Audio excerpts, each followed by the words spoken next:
कर जोरूं विनती करूं, धरूं चरण पर शीश। गुरु राम देवानंद जी महाराज ने दियो नाम बख्शीश। कोटि कोटि सिजदा करूं, कोटि कोटि प्रणाम। चरण कमल में राखियो मैं, बंदी जाम गुलाम।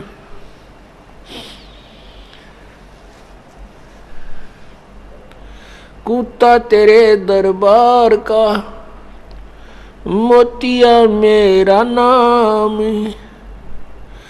गले प्रेम की जेवड़ी, आँखें चो जाऊं मैं। तो करो तो बावड़ू, दूर दूर करो तो जाऊं। जो रखो तो ही रहूं, जो देवो सो खाऊं। जय इब के सतगुरु मिले, सब दुख आँखों रोए। चरणों ऊपर शीस रखूं, कहूँ जो कैडी हो। गुरु जी कबीर गुरु जी मिल लेंगे, पूछेंगे कुशलात। आद अंत की सब कहूँ, अपने दिल की बात।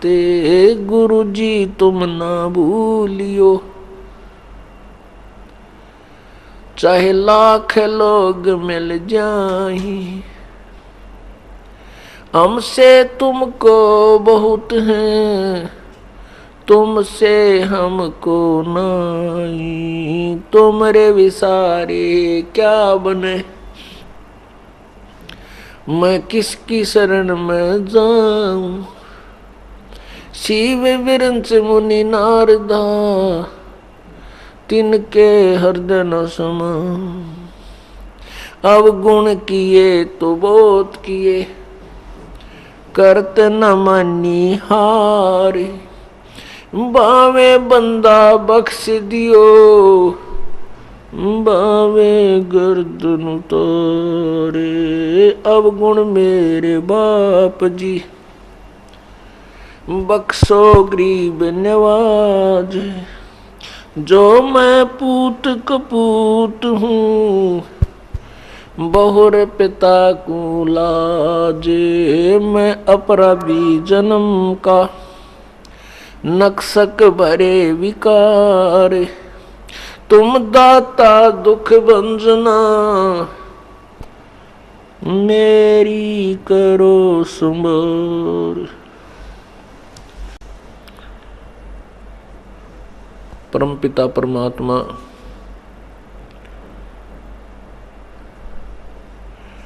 कबीर परमेश्वर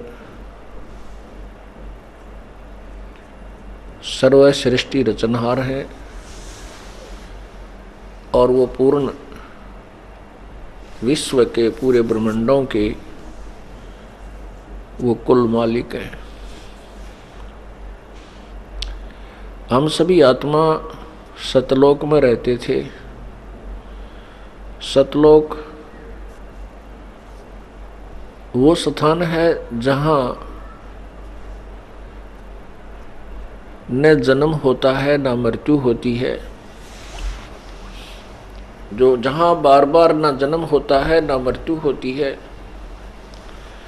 वहाँ शरीर 5 तत्वों से बना हुआ नहीं है। वहाँ जो शरीर हमें मिलता है वो नूरी तत्वों से बनता है, तेज तत्वों से।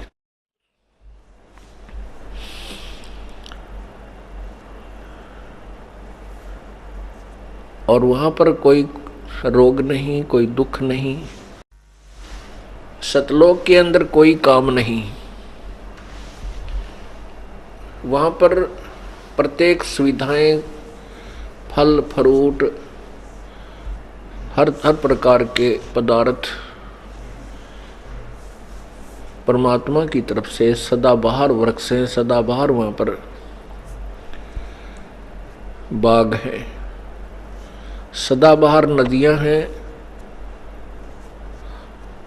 हर प्रकार के पदार्थ वहाँ पर उपलब्ध हैं। जैसे हम यहाँ पर सुख खोजते हैं, छुट्टियाँ लेते हैं, पिकनिक मनाने जाते हैं, कहाँ जाते हैं?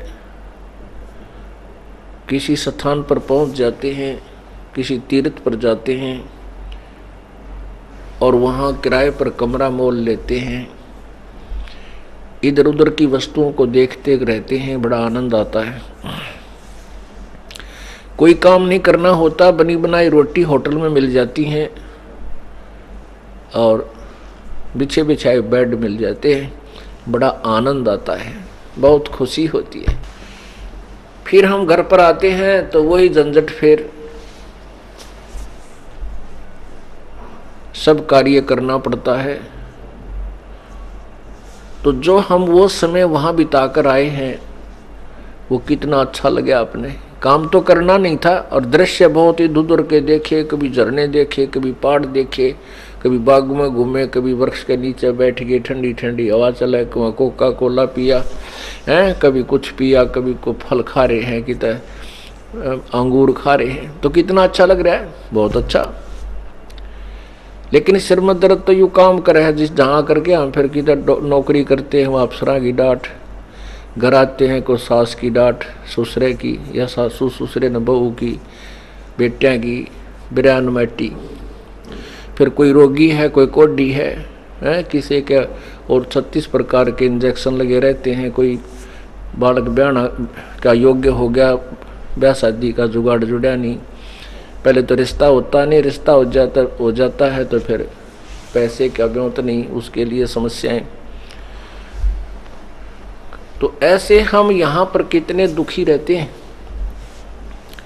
सतलोक के अंदर ऐसा है जैसे आप यहाँ सतलोक आश्रम बरवाला और क्रोथा में आते रहते हो, यहाँ आने के बाद आपको कोई काम नहीं। अब यहाँ आप आते हो, ठीक है, कुछ भक्त सेवा भी कर रहे हैं, बाकी 90% बिछे बिछाए मैट मिले हैं। सर्दी है तो इतनी बढ़िया ताजी रजाई बनवा रखी है, नीचे गद्दे हैं, गद्दे बिछा करके, और अपना खाना खाया, भोजन पाया, फिर उसके बाद परमात्मा की भक्ति चर्चा आराम से करते रहते हो। ऐसे हमें अगर 1 वर्ष रहना पड़ जाए, 2 वर्ष रहना पड़ जाए, क्या दिक्कत है, आनंद ही आनंद है। तो ऐसे ही हम सतलोक में रहते हैं, वहाँ पर परमात्मा का सब कुछ, वहाँ पर व्यवस्था पूरी है, कोई काम नहीं है। तो वहाँ जो सुख है, जो वहाँ आनंद है, वहाँ के जो दृश्य हैं वो ऐसे दृश्य हैं उनसे कभी भी मन नहीं भरता, आत्मा खिंचती रहती है। प्रभु की भक्ति हमारे हृदय में फिर वहाँ भी चलती रहती है, क्योंकि परमात्मा की भक्ति बिना आनंद आ नहीं सकता। हम वहाँ भी ईश्वर के गुणगान भी करते हैं, हमारा वह परिवार है, ऐसा ही परिवार होगा, ऐसा ही शरीर होगा, वो बच्चे वहाँ हमारे होंगे, हमारी जो संतान होगी, माता पिता होंगे, वो कभी मरेंगे नहीं। अब यहाँ ठीक है, यहाँ दुखों की कोई कमी नहीं है, पूरे दुख है। यहाँ हम खूब दुखी हैं। परमात्मा कहते हैं झूठे सुख को सुख है, ये मान रहा मनमोद, ये सकल चबी ना काल का, भाई कुछ मुख में कुछ गोद। यहाँ छक्का दुखी हम यदि यहाँ हमारी मृत्यु ना हो और हमारे माता पिता या बेटा बेटी रिश्तेदार की मृत्यु ना हो, हम तो इसे ढीठ हो रहे हैं, यहाँ भी पड़े रहा, कोई दिक्कत नहीं। पर यहाँ ना तो रह सकते, मृत्यु निश्चित। और ये मालूम नहीं हो जा कब किसकी बेटे की हो जा, भाई बेटी मर जा या माँ बाप की मृत्यु हो जाए भाई, और ना जाने के बीमारी लाग जा, टांग कट जा, अंधा हो जा, ये दुख न्यारे। तो पुण्यात्मा वहां हमारा, अब यहां पर हम कितने दुखी हैं और एक सेकंड का कोई विश्वास नहीं कि कब मृत्यु हो जा, किस कारण तो हो जा। घर बैठे बैठे हार्ट अटैक हो जा, आदमी 2 मिनट में जावे, और जिसको अपना समझ रहा था वो अपना है नहीं, वो रह गया सारा, और वहां ऊपर जाएगा वहां कुछ भी को नहीं, क्योंकि यहाँ भक्ति की नहीं। आगे जब जाएगा धर्मराज के पास तो फिर ये ठगा सा रह जाता है, बड़ा दुख पाता है। परमात्मा हमें यही याद दिलाना चाहते हैं कि उस सतलोक के अंदर हमें क्या सुख है, और यहाँ के दुखों से आप खूब परिचित हैं। ठीक है, हम अनजान हैं, सत्संग के अंदर वो दुख याद दिला दिए जाते हैं, वो ताज़ा हो जाते हैं और सच्चाई सामने आ जाती है, इसलिए प्रभु की चाह बढ़ जाती है। अभी तक हम स्वर्ग में जाना ही पसंद करते थे, जो भी कोई बात होती थी भाई वो स्वर्गवासी हो गया और हम स्वर्ग जाएंगे, ये भक्ति कर रहे हैं तो स्वर्ग जाएंगे। हमने स्वर्ग से आगे पता है को नहीं था, और स्वर्ग तो परमात्मा के तत्व ज्ञान से अब पता चला है कि ये स्वर्ग तो एक ऐसी चीज है जैसे 2 महीने या गर्मियों के दिनों में महीना 20 दिन शिमला कुल्लू मनाली चले गए, हरियाणा या पंजाब राजस्थान यूपी, क्या कोई सेठ साहूकार, आम आदमी तो जा नहीं सकता जिसके पास हैंड टू माउथ है, जिनका गुजारा है मुश्किल से होता है। सेठ साहूकार जो होते हैं वो 1-2 महीना 20-25 दिन जितना भी वो चीज़ समझते हैं वो उनकी पॉकेट अलाउ करती है, ऊपर हिली स्टेशन में चले जाते हैं और वहाँ होटल किराए पर कमरा लेते हैं। होटल में अपने जो पूंजी लेकर गए थे, जो अमाउंट ले गए थे, वो पैसा उसी से वहाँ कमरा भी किराए पर ले रखा है, आहार भी उसी से कर रहे हैं और घूमने फिरने का किराया भी उसी जेब से जा रहा है। हाँ, वहाँ ठाठ हैं, काम कुछ को नहीं, मौज मस्ती मार के। और जब वह जेब में ले गए थे वो पैसा, वो जेब खत्म हो गया, जेब खर्च खत्म हो जाता है तो अपने आप अपने उसी मूल स्थान को लौटाते हैं। अब वो जेब में जो पैसे थे 20-30 हजार रुपये वो खत्म कराए, आके फिर अपने उस कर्म क्षेत्र में फिर धन जोड़न में लाग गए। वह जेब वहाँ खाली कराए, यहाँ करके फिर मेहनत करी, फिर अगले महीने गर्मियों में फिर 10-20 हजार रुपये जोड़े, फिर वहाँ चले गए। ऐसे ही यहाँ पुण्य इकट्ठे किए जाते हैं, पुण्यों से स्वर्ग प्राप्ति होती है, और जिसके जितने पुण्य होते हैं उतने ही समय के लिए वो स्वर्ग में निवास कर सकता है।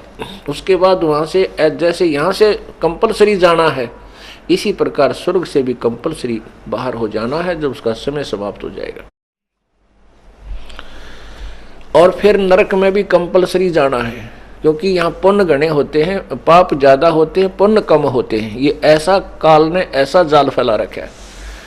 जैसे पुण्यात्माओं, किसान खेती करता है तो उस जमीन को कितनी बार संवारता है, पहले उसको हल से ट्रैक्टर से खूब संवारता है, उसके अंदर से सब खरपतवार काट कर निकाल देता है, और फिर उसमें बीज बीजता है, गेहूं कणक बोता है, उसके बाद फिर उसमें खाद डालता है, फिर सिंचाई करता है, फिर मेहनत करके फिर उसको काट कर निकाल कर जब अपने घर पर लाता है। अब गेहूं तैयार करने के लिए कितना समय भी लगाया, पैसा भी लगाना पड़ा। जब गेहूं बने, प्राप्त हुए, और उसी खेत में अक्षेत्र में कुछ भी ना करो, चाहे हाथ भी ना लाओ उसके, और ये झाड़ झंखाड़ कांटेदार झाड़ियाँ, ये अड़ंगा अपने आप इतना उग जाएगा गिनती नहीं हो। तो ऐसा ही एक क्षेत्र है हमारा, हम पुण्य करने के लिए तो हमें समय भी लगाना पड़ेगा और धन भी व्यय करना पड़ेगा, तब हमारे पुण्य होंगे। और पाप अपने आप डिली हो रहे हैं, पाप तो अपने आप हो रहे हैं। कहते हैं पृथ्वी ऊपर पग जो धारे, करोड़ जीव एक दिन में मारे।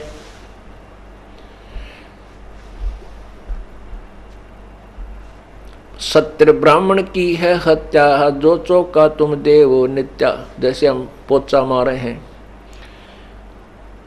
फर्श के ऊपर जैसे पोचा लगाते हैं, या पहले लीपया करते थे, घर को लीपते थे, खाना बनाने से पहले चूल्हा आसपास के उसकी लिपाई करते थे, स्वच्छ बनाते थे। खान पान में दमन प्राणी, खाना बनावा उसमें जीव मरे, खावा उसमें जीव मरे, श्वास लें उसमें जीव मरे। कहते इतने पाप होते हैं दिन में जिनकी गिनती नहीं।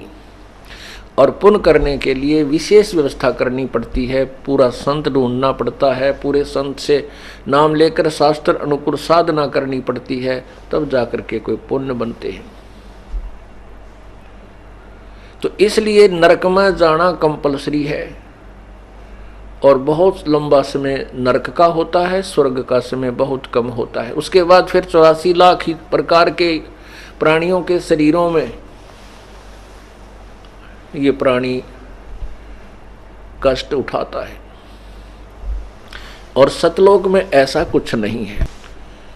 पुण्यात्माओं, हमारा थोड़ा सा पैसे का जुगाड़ हो जावे और ये पता चल जावे कि उस शहर में बहुत सुविधा है, बड़ा अच्छा स्वच्छ शहर है, और वहाँ बिजनेस भी बढ़िया हो जाएगा आपका, और वहाँ ड्यूटी भी ठीक, नौकरी भी मिल जाएगी, तो हम तुरंत त्याग देंगे उस स्थान को और वहाँ जा कर के बस जाएंगे।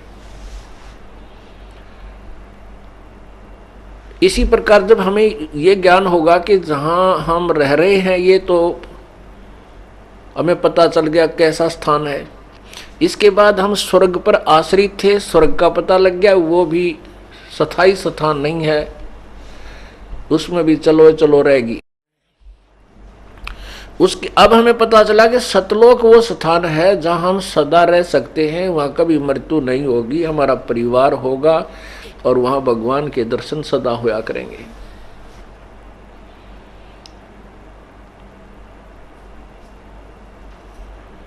और वहाँ कितना सुख होगा। शंखों लहर मेहर की उपजे, कहर नहीं जा कोई, दास गरीब अचल अविनाशी, सुख का सागर सोई।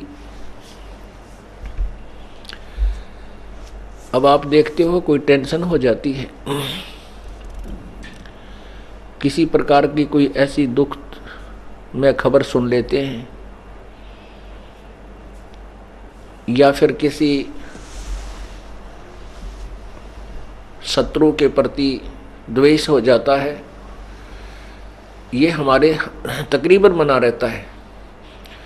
और पूरे दिन में या महीने में या 10 दिन में कभी एक आध बार ऐसी लहर आती है कि उस समय हमें न तो कोई दुश्मन दिखाई देता है, दुश्मन से भी द्वेष नहीं रहता, कुछ सेकंड के लिए होती है, और ना ही कोई पराया सा लगता। ऐसे आनंद की अंदर से मेहर की लहर आती है, सब पर रहम आता है, अपने से दिखाई देते हैं। इसको मेहर की लहर कहते हैं। उसके समाप्त होते ही फिर वही बीपी हाई, उसको ऐसे कर दूंगा, उसको ऐसे कर दूंगा, पारते ना बसाव पर अंदर अंदर खूब जोश बना रहता है, दुख में दुखी होते रहते हैं। तो परमात्मा कहते हैं वहां पर शंखों लहर मेहर की उपजे, कहर नहीं जा कोई, और दास गरीब अचल अविनाशी। अचल जहां स्थायी स्थान मिलेगा हमें, और वो अविनाशी लोक है, वहाँ उसका नाश कभी नहीं होता। अब आपने कल देवी पुराण में सुना था,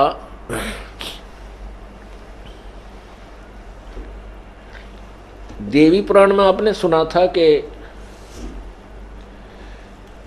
भगवान विष्णु तो कह रहे हैं कि मैं तो केवल दुर्गा को ही भगवान मानता हूँ, इससे ऊपर कोई शक्ति देवता नहीं है, कोई भगवान नहीं है। देव माने भगवान, देवता कहो, देव कहो, परमात्मा, अल्लाह गॉड कहो, ये भगवान की संज्ञा है। लेकिन ये देव घने हो गए, इसलिए उस महादेव कहा जाता है। महादेव, ये महादेव कौन है? शंकर भगवान को महादेव कहते हैं? नहीं, वो परमेश्वर की तरफ संकेत होता है। वैसे तो नाम ये भी महादेव कहलाते हैं, क्यों अन्य देवताओं से ये थोड़े से ऊपर हैं, से उनसे ताकत और सतीथि में ये उच्च हैं। वास्तव महादेव परमात्मा ही होता है। अब दुर्गा क्या कहती है वो भी आपको कल पढ़ा था, आज फिर पढ़ाए, क्योंकि प्रसंगवश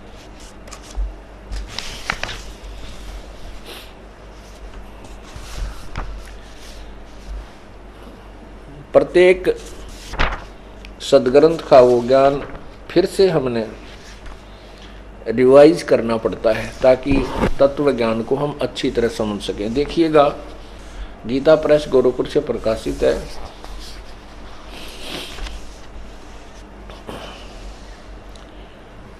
ये देखिएगा, ये पहला स्कंद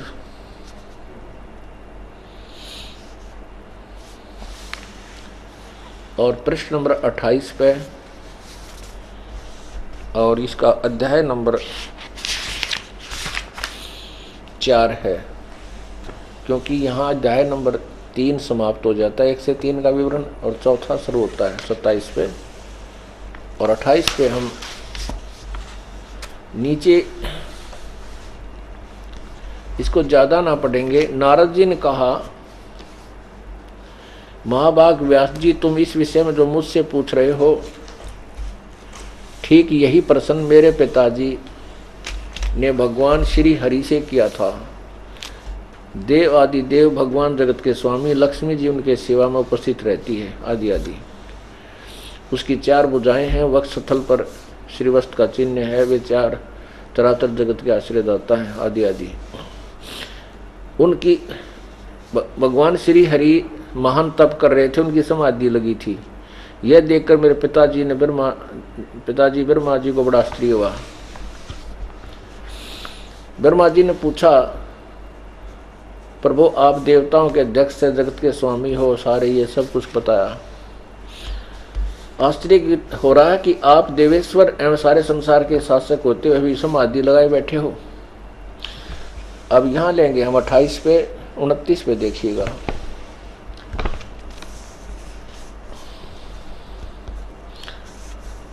मुझे सब प्रकार से शक्ति के अधीन होकर रहना पड़ता है, विष्णु जी कह रहे हैं। उन्हीं भगवती शक्ति का मैं निरंतर ध्यान किया करता हूँ।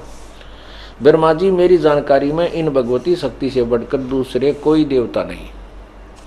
अब भगवान विष्णु जी कह रहा है कि मैं तो दुर्गा का ध्यान करूँ, इसी की पूजा करता हूँ, और मेरी जानकारी में इस दुर्गा से बड़ा कोई भगवान नहीं है। अब दुर्गा जी कहती है इसके 562 पृष्ठ पे, दुर्गा जी कहती है,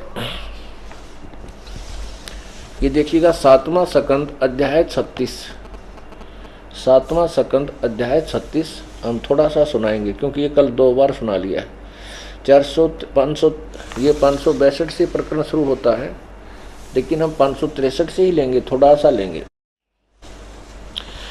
यहाँ देवी कह रही है,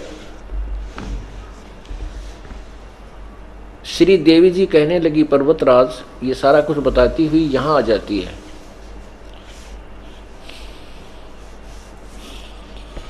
ये उस एकमात्र परमात्मा को ही जाने, दूसरी सब बातों को छोड़ दे। यही अमृत रूप परमात्मा के पास पहुंचने वाला पुल है। संसार समुद्र से पार होकर अमृत स्वरूप परमात्मा को प्राप्त करने का यही सुलभ साधन है। ये सारा कुछ लिखा है।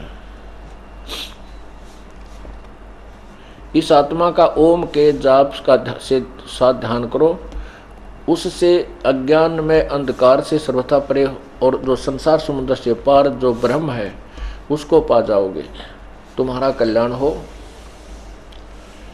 वह यह आत्मा सबका आत्मा ब्रह्म ब्रह्मलोक रूप दिव्य आकाश में स्थित है।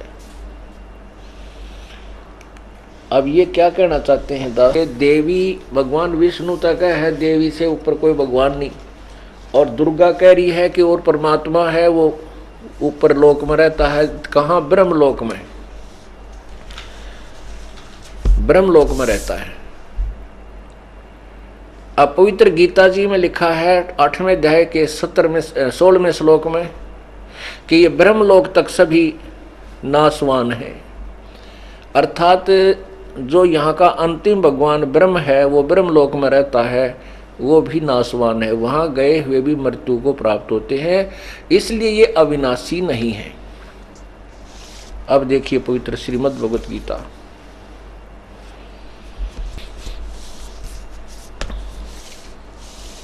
अध्याय नंबर 8 का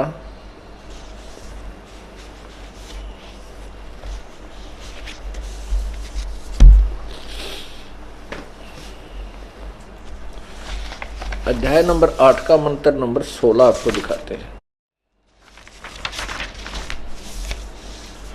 अध्याय नंबर 8 और मंत्र नंबर 16। हे अर्जुन, ब्रह्मलोक पर्यंत यानी ब्रह्मलोक तक सब लोग पुनर्वर्ती में हैं, पुनर्वर्ती हैं। पुनर्वर्ती का अर्थ है दोबारा जन्म मृत्यु होता है, सब का ये नष्ट होते हैं।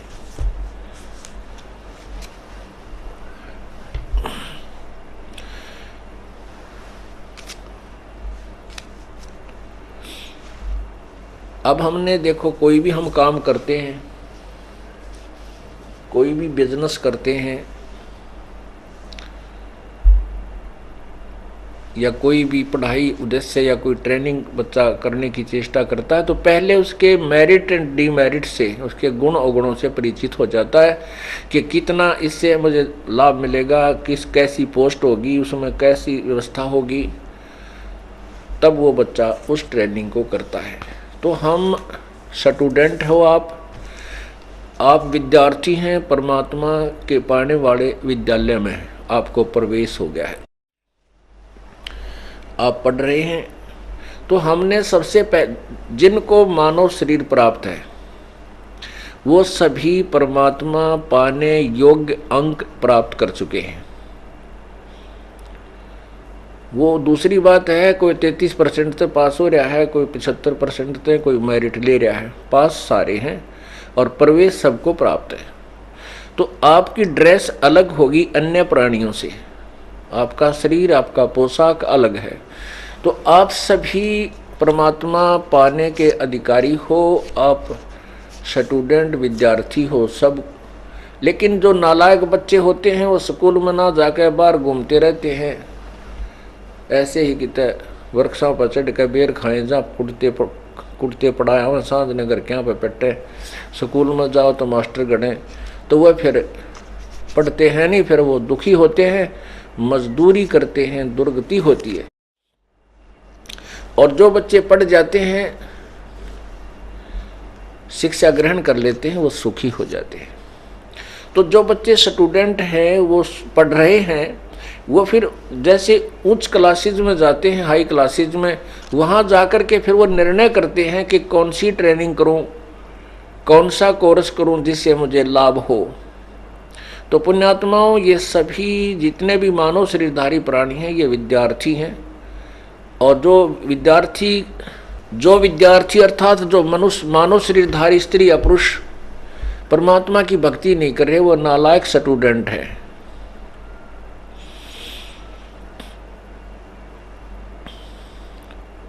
और वो अपना जीवन व्यर्थ कर रहे हैं, वो अपने उद्देश्य से वंचित रह जाएंगे, वो बाद में पछतावेंगे।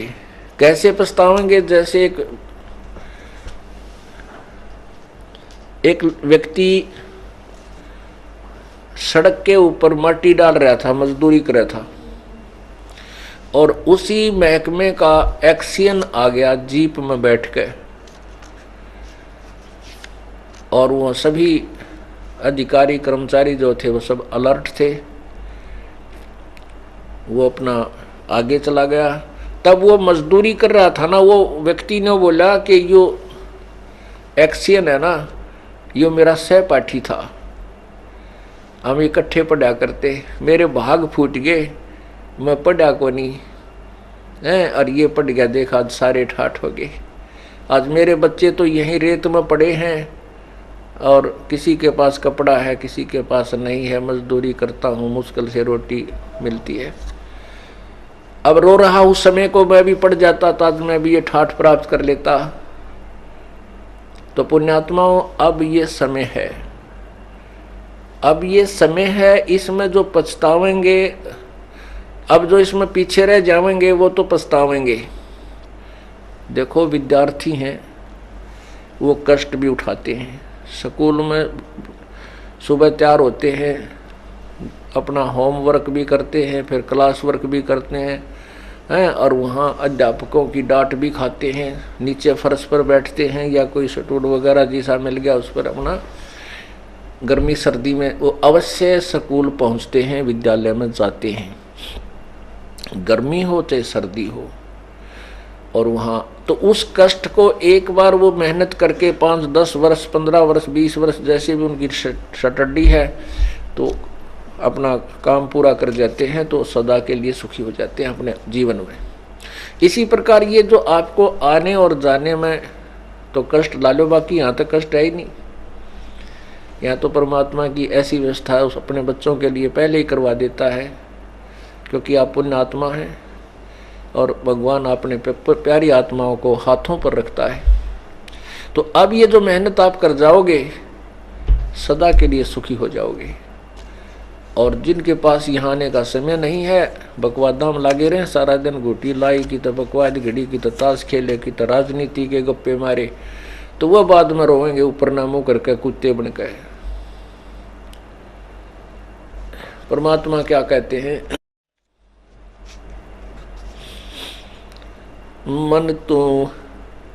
मन तू सुख के सागर बसरे, भाई और न ऐसा जस रे। मन तू सुख के सागर बसरे, भाई और न ऐसा जस रे। अब क्या बताना चाहते हैं कि मन तो सुख के सागर बस रे, भाई और न ऐसा जस रे।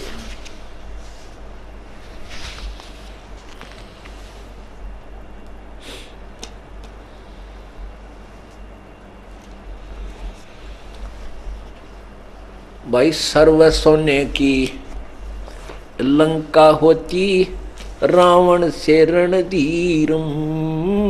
सर्व सोने की लंका होती, रावण से रणधीरम। एक पलक में राज विराजी, वो जम के पड़े जंजीरम। मन तू सुख के सागर बसरे, भाई और न ऐसा यसरे। अब देखो रावण के कितने ठाठ थे। रावण एक नेक आत्मा का आदमी था, परमात्मा को चाहने वाला था। अब उस पुण्य आत्मा को मार्गदर्शक ठीक ना मिले, और मार्गदर्शक ठीक ना मिलने से उसको जो गुट्टी पिला दी कि भगवान, जैसे उनके गुरुदेव ने उसको क्या बता दिया कि भगवान शिव से बड़ा कोई परमात्मा नहीं, और भगवान शिव की साधना करने से तू धनी हो जाएगा, तुझे सिद्धि प्राप्त हो जाएगी, कितना धन ले लिए ऐसे हो जाएगा, तुझे राज्य मिल जाएगा, ठाठ करेगा। अब उसने जैसा भी बताया कि उसके गुरु ने बता दिया कि वेदों में भगवान महाशिव, सदाशिव, ये शिव ही सब कुछ है, इसकी पूजा करके और आप स्वर्ग प्राप्ति कर सकते हो, राज्य प्राप्ति कर सकते हो, सिद्धियां हो जाएंगी, आकाश में उड़ सकते हो, ऐसी सिद्धियां ये दे देते हैं। तो ये खिलौने इन भगवानों के पास में फंसाए रखने के हैं।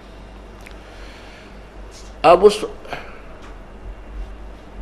रावण ने उस तमोगुण भगवान शिव की भक्ति की, और ऐसी भक्ति की कि आप तो 7 जन्म नहीं कर सकते। उस शिव जी की भक्ति, कैसी भक्ति की कि खड़ा होकर के तपस्याएं की, जब नहीं प्रसन्न होता दिखा तो यहां से तलवार मार के और अपना शीश चढ़ा दिया। ऐसा फिर परमात्मा शिव जी ने फिर उसको वापस दे दिया।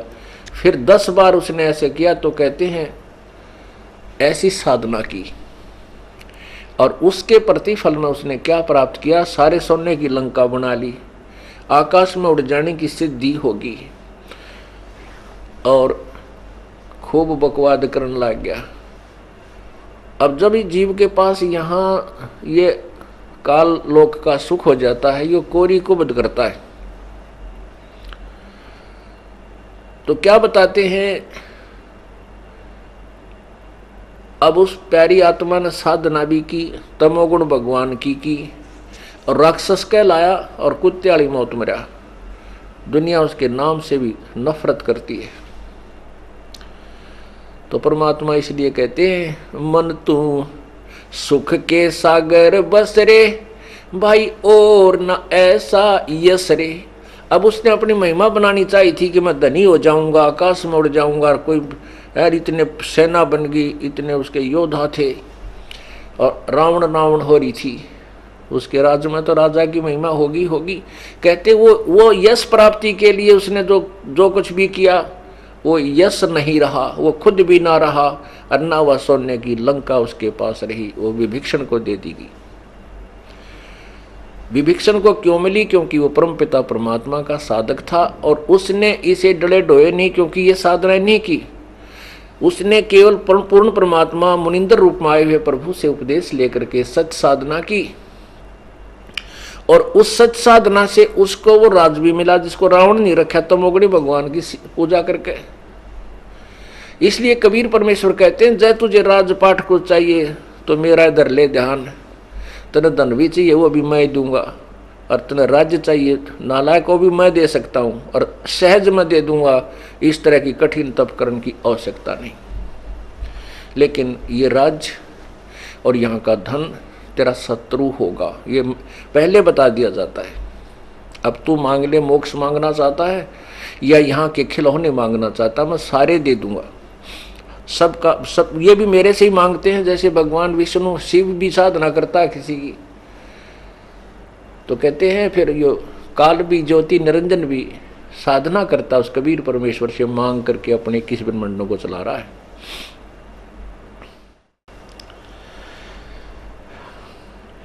भाई सर्व सोने की लंका होती रावण से रणधीरम, सर्व सोने की ही लंका होती रावण से रणधीरम, एक पलक में राज विराजी वो जम के पड़े जंजीरम, मन तू सुख के सागर बस रे भाई और न ऐसा यश रे।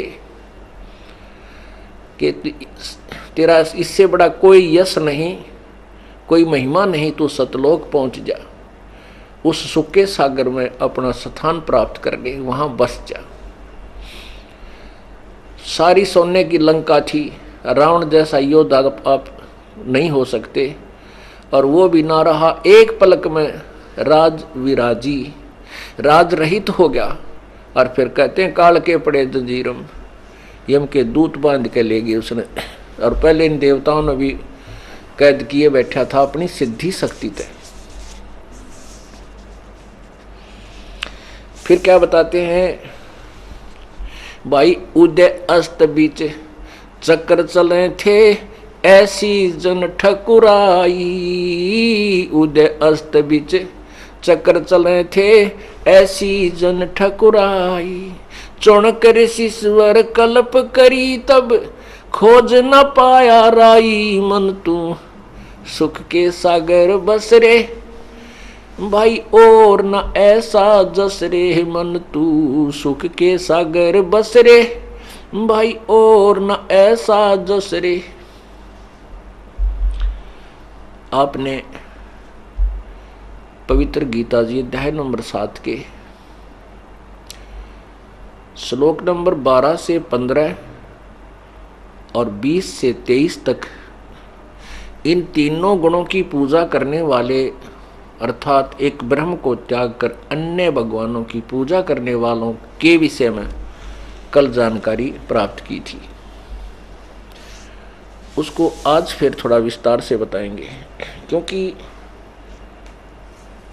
ये जो आपके लेक्चर हैं महीने में आप कृपा हो रही है कि 2 सत्संग होते हैं, दो बार, और प्रत्येक बार ये 2.5 दिन का सत्संग होता है।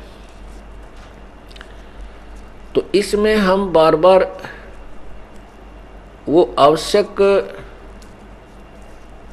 प्रवचन करते हैं जिसकी जन साधारण को आवश्यकता है, क्योंकि इस सत्संग स्थल में 3 दिन में, क्योंकि काल ने हमें इतना जोड़ दिया अपने धंधे के अंदर कि मुश्किल से 1 दिन का समय मिल पाता है। तो घर के सदस्य आधे कभी किसी दिन आते हैं, आधे दूसरे दिन आते हैं, कुछ शेष तीसरे दिन सुबह सुबह आ जाते हैं। अर्थात जो पुण्य आत्मा है वो एकदम नहीं आ सकती हैं, तो ऐसे वो दिन बांट लेते हैं अपने, भी आज तुम जाओ कल हम चले जाएंगे, बहुत अच्छा है। एकाध ऐसा भी है छुट्टी हो जाती है, बच्चों समेत ही अपने पूरे सह परिवार यहाँ आ जाता है, वो पूरा ज्ञान शुरू से लेकर आखिर तक सुन लेता है। अब परमात्मा ने और भी कृपा कर दी है ऐसा योग, क्योंकि कलयुग के अंदर परमात्मा ने ये तत्व ज्ञान का डंडोरा पीटना था और अपनी पुण्यात्माओं को निकालना है। तो इसके लिए जो हमें आधुनिक वैज्ञानिक लोगों ने जो आधुनिक इंस्ट्रूमेंट बनाए हैं, ये उपकरण अपने काम आएंगे। रागनी गानिए खूब तबले पीटे और फिल्म बना रखी है। फिल्म एक तो एक न्यारी बन जाती है, बड़े बड़े बढ़िया गाने, नाचने गाने बहुत अच्छी बकवादियाँ बन रखी हैं। अब उन फिल्मों को देख करके एक फिल्म में 2 बार देख ले आदमी, तीसरा देखने जी नहीं करे, छक ले, फिर नई चाहिए उसने। और ये एक वही फिल्म अब बनाई जा रही है। अब ये परमात्मा की जो सीडी भरी जा रही तत्व ज्ञान की, इसने 1000 बार देख लेना, दूनी प्यारी लगेंगी, क्योंकि ये साथ में अंतःकरण को साफ करता है। जैसे रोगी को रोग हो जाता है तो उस बीमार बुखार हो जाता है, उसको रोटी अच्छी नहीं लगती, और रोटियों के साथ साथ उसको कैप्सूल भी खिलाए जाते हैं, कुनीन की कड़वी गोलियां खिलाई जाती हैं, वो उसके रोग को स्वस्थ कर देती हैं, रोग को काटती रहती हैं, और फिर वो खाना ठीक खा लेता है। तो ऐसे ही ये परमात्मा का ज्ञान जो है, ये ज्ञान यज्ञ है, और इस ज्ञान के अंदर कुछ ऐसे गुण हैं परमात्मा के कि हमारे अंतःकरण में जो मैल होता है उसको साफ करता है, इसलिए रुचि बनी रहती है। और वो फिल्म आप 2 बार देख लो, तीसरा सुनने जी ना करे, नुका छोड़ इस गाना, दूसरा चैनल बदले। तो इस तरह ये भी हमें लाभ मिल गया। तो ये दास सबको चाहता है कि प्रत्येक बार इस सत्संग स्थल पर श्रोता बदलते रहते हैं। कुछ पुण्यात्मा वो ही रहती हैं, उन्होंने भी परमात्मा का लाभ बार बार सुनने से आनंद आता है। यदि आनंद नहीं आता है तो उनके गड़बड़ होगी। जैसे इंसान स्वस्थ है तो उसको सुबह भी भूख लगती है और शाम को भी अच्छी भूख लगती है, और रोटी भोजन रुचिकर लगता है। यदि उसने सुबह खाना खाया है और शाम को अरुचि हो गई है तो समझो उसका कोई बीमारी हो चुकी है, वो स्वस्थ नहीं है, या तो बदहजमी होगी या फिर बुखार ने गेड़ा दे दिया। तो कहने का भाव ये है कि आप स्वस्थ हैं तो आपको चाहे कितनी बार ये कथा सुननी पड़ जाए, आनंद गदगद हो है, सुबह भी शाम ने भी फेरा, और फिर भी जितनी बार भी ये कथा और ये ज्ञान सुनने को मिलता है, आपके उमंग भरती है, अंदर से चाप उत्पन्न होती है, आंखें में आंसू आने लग जाएंगे कुछ दिनों में, तो समझो आप स्वस्थ हैं। और आपके मन में न्यू आवा है, पिछली बार भी महाराज जी ने ये कथा सुनाई थी, इसी बार भी वही कथा सुना दी है, और तो समझ लो आपको अरुचि होगी तो कोई पाप कर्म आपके ऊपर प्रभावी हो चुका है। उसका ट्रीटमेंट क्या है? जैसे हम न चाहते हुए भी कड़वी गोलियों को फांकते हैं, खाते हैं, कैप्सूल खाते हैं जो रोग काटने की है, उनके खाने से फिर वो स्वस्थ हो जाता है, फिर रोटियां अच्छी लगने लग जाती हैं। तो ये परमात्मा की जो वाणी है, परमात्मा के जो वचन है, ये तत्व ज्ञान के, तो ये कैप्सूल और कुनीन का काम भी साथ करते हैं। इनको अरुचि से भी सुनते रहना चाहिए, खाते रहना चाहिए, और यही फिर उस रोग को समाप्त करेंगे। जैसे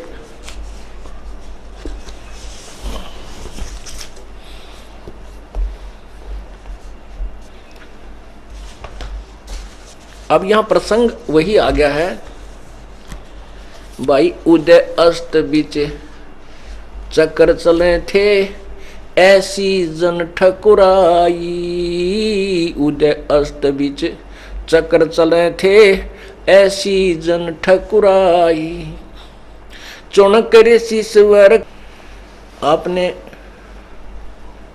कल के सत्संग में सुना कि तीनों गुण, रजगुण ब्रह्मा, सतगुण विष्णु, तमगुण शिव जी, इनके द्वारा जो भी सतिथि संहार उत्पत्ति हो रहा है, ये गीता ज्ञान दाता ब्रह्म बोल रहा है, क्योंकि गीता जी का ज्ञान ब्रह्म बोल रहा है श्री कृष्ण में प्रवेश करके। वो कह रहा है कि ये मेरे ही, इसका मुख्य कारण मैं ही हूं, क्योंकि इस काल भगवान को 1 लाख मानव शरीरधारी प्राणियों के शरीर आहार करने, इनके को आहार करने का, प्राणियों को आहार करने का एक रोग लगा है। इसके लिए 1 लाख मानव शरीरधारी प्राणियों को डेली तपस्या पर भून कर उनमें से गंध निकाल कर ये खाता है। जीव मरता नहीं, परंतु तपस्या के ऊपर इसको बहुत पीड़ा होती है, चिल्लाता है, लेकिन परवश हुआ वहाँ पड़ा रहता है।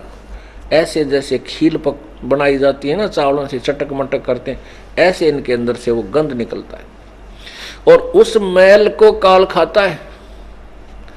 आप देखिएगा, न तो तमाकू पीने की वस्तु, न शराब पीने की वस्तु, न मांस खाने की वस्तु। और इस काल ने 80% व्यक्तियों को, चाहे वह किसी धर्म मजहब के हैं, कोई तो तमाकू का ला रखा है, कोई मांस भी खाता है, कोई शराब भी साथ पीता है, और भी बकवास करता है, बाकी और तरह के आनंद लेने की चेष्टा करता है, नाना प्रकार के पकवान चरचरे चपटे खाने की चेष्टा कर मन चाहता है। तो ये क्यों कराता है ऐसा? क्योंकि ये शरीर जो हम इस सूक्ष्म सुथल शरीर से खाते हैं, स्थूल शरीर से, इसमें जो कुछ तो हमारे शरीर की आवश्यकता पूरी होती हैं, इसमें सब रक्त वसा सारी चीज़ें बन जाती हैं, और कुछ अंश सूक्ष्म शरीर के अंदर जाके समा जाता है। इस शरीर के अंदर सूक्ष्म शरीर है, उस सूक्ष्म शरीर के अंदर प्राणी है, उस सूक्ष्म शरीर के अंदर, इसके अंदर जो हम खाते हैं, धूमा पीवें, दारू पीवें, मांस खावें, चटपटे भोजन खाते हैं, उसका कुछ अंश, उसकी वासना शरीर, सूक्ष्म शरीर के चिपक जाती है, उसमें समा जाती है, और वो वैसे नहीं छूटती। उसने फिर तरीका बना रखा है, तपस्या बहुत लंबी बड़ी टुकड़ी है पत्थर की, जो बहुत सुंदर है, और वो अपने आप जलती रहती है उसमें, और उसके ऊपर इसको डाल दिए जाते हैं 1 लाख प्राणी, और वहाँ फिर इनको भून करके बुरी तरह पका करके उनसे गंध निकालता है, और वो गंध उसके एक पात्र में आके समा जाता है। इन जीवों को फिर कर्माधार से भेज देता है वहाँ धर्मराज के पास, अपने कर्माधार से फिर अन्य प्राणियों के शरीर में चक्कर काटते रहते हैं।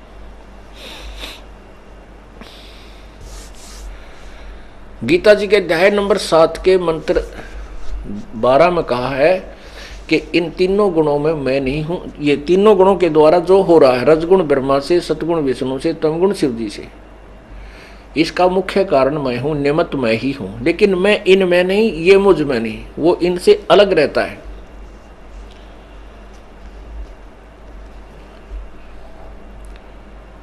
जैसे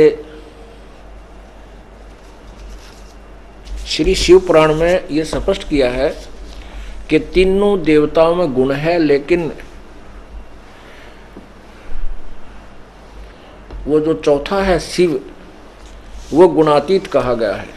ये देखिएगा पवित्र शिव पुराण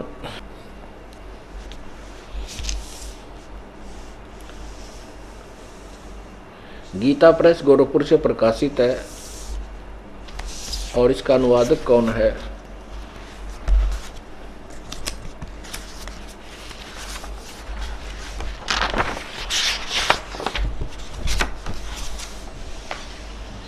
संपादक है हनुमान प्रसाद पोदार। और इसके रुद्र संहिता, ये देखिएगा पृष्ठ नंबर 110, रुद्र संहिता शिवपुराण, संक्षिप्त शिवपुराण, और अध्याय 9 में, अध्याय 9 समाप्त होता है, इसके एंड में देखिएगा, इस प्रकार ब्रह्मा विष्णु और रुद्र इन तीन देवताओं में गुण हैं, परंतु शिव गुणातीत माने गए हैं। ये शिव कौन है? ये काल है। और रजगुण ब्रह्मा, सतगुण विष्णु, तमगुण शिव जी इसके पुत्र हैं। दुर्गा इसकी पत्नी है। हमारे भक्त यहाँ दिल्ली के अंदर प्रचार कर रहे हैं, अपने गले में फट्टी डाल के, उन पे लिखा है कि कौन ब्रह्मा का पिता है, कौन विष्णु की माँ, शंकर का दादा कौन है, खाली स्थान जानने के लिए पढ़िए पुस्तक, वो साथ लिए हुए होते हैं। तो कल ये भक्तों ने बताया, भक्त हरिचंद्र जी फरीदाबाद से आए हैं, उन्होंने भी मिलकर साहब सेवा कर रहे हैं। उसने बताया कि हमारे भक्तों ने ऐसे कोड वर्ड ढूंढ लिए अपने उनको चकित करने के लिए। दुर्गा के मंदिर के आगे खड़े थे, एक से भक्त ने प्रश्न किया कि अभी तुम ये दुर्गा जो सिंदूर किसके लिए लगाती है जानते हो? वो न्यू करके खड़ा होगा कि नहीं, ये सचमुच ये सिंदूर लगाती किसके लिए? क्योंकि सुहाग का प्रतीक है ये, तो इसी से देश का पति भी होगा। हाँ भाई, फिर कैसे पता लगे कि ये पुस्तक पढ़िए। तो कहने का भाव ये है कि हमारे बच्चे इतने सियाने हो गए कि 2 मिनट में समझा देते हैं, देख भाई, जब यह दुर्गा सिंदूर लगाती है, सारे श्रृंगार करती है, तो इसका कोई पति भी होगा ना। सिंदूर बिना व्याही तो लावा नहीं, और पति बिना सिंदूर का लाभ के अंडरस्टूड है। तो अब हम आपको बताना चाहते हैं कि ये रजगुण ब्रह्मा, सतगुण विष्णु, तमगुण शिव जी, ये दुर्गा के बेटे हैं। और दुर्गा का पति यो काल है, जिसको गीता में जिसने विराट रूप दिखा, श्री कृष्ण से बाहर निकल के, श्री कृष्ण में प्रवेश था, उससे बाहर निकल के बताया कि मैं काल हूँ अर्जुन, और सबको खाने के लिए आया हूँ। पुण्यात्माओं, ना श्री कृष्ण काल था, ना श्री कृष्ण जी ने पहले कभी नहीं कहा मैं काल हूँ, ना फिर बाद में कभी नहीं कहा। जब महाभारत का यो जुल्म करवा करके श्री कृष्ण के शरीर से निकल गया, उसके बाद श्री कृष्ण ने कभी नहीं कहा मैं काल हूँ, क्योंकि श्री कृष्ण में ये प्रवेश था और ये दुर्गा का पति है, और ये जुल्म यही करवा रहा है, ना किसी देव का दोष, ये उसके वश है, क्योंकि ये परम पिता की आड़ नहीं लिए हुए।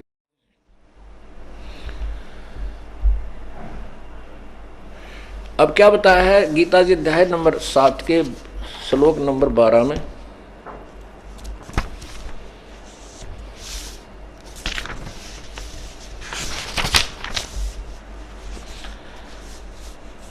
देखो भक्त आत्माओं,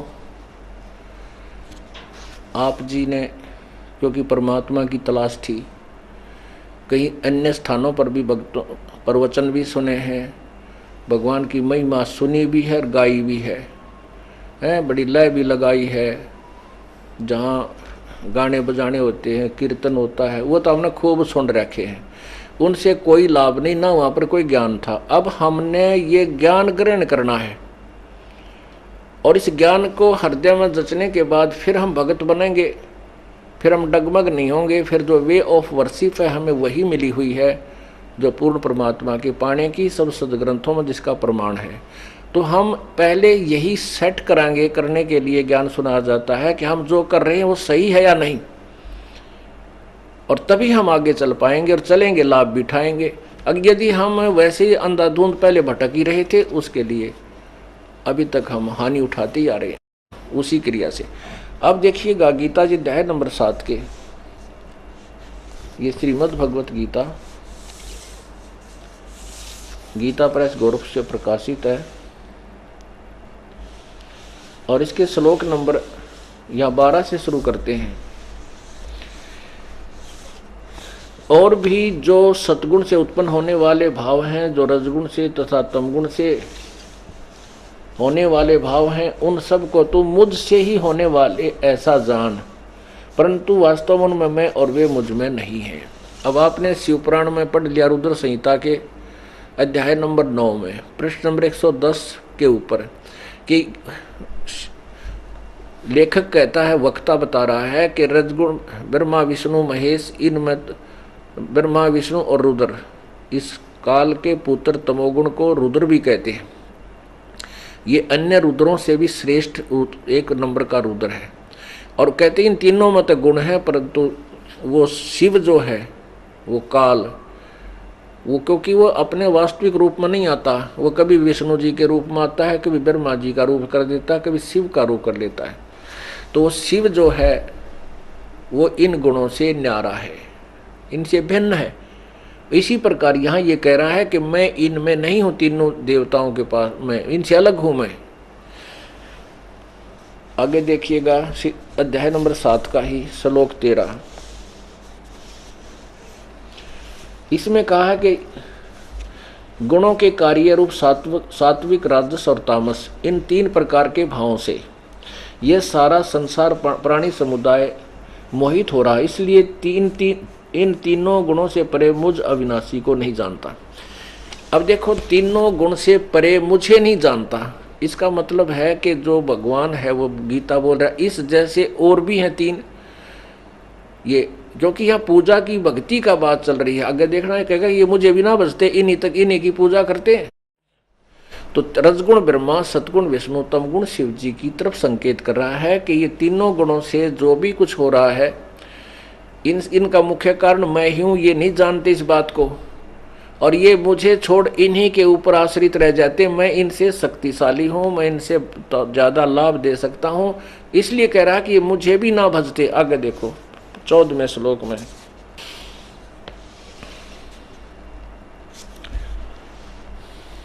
हाँ 13वें श्लोक में आपने पढ़ा कि गुणों के कार्य रूप सात्विक, राजस और तामस, तीनों प्रकार के भावों से सारा संसार प्राणी समुदाय मोहित हो रहा है। इन तीनों गुणों से परे मुझ अविनाशी को नहीं जानते।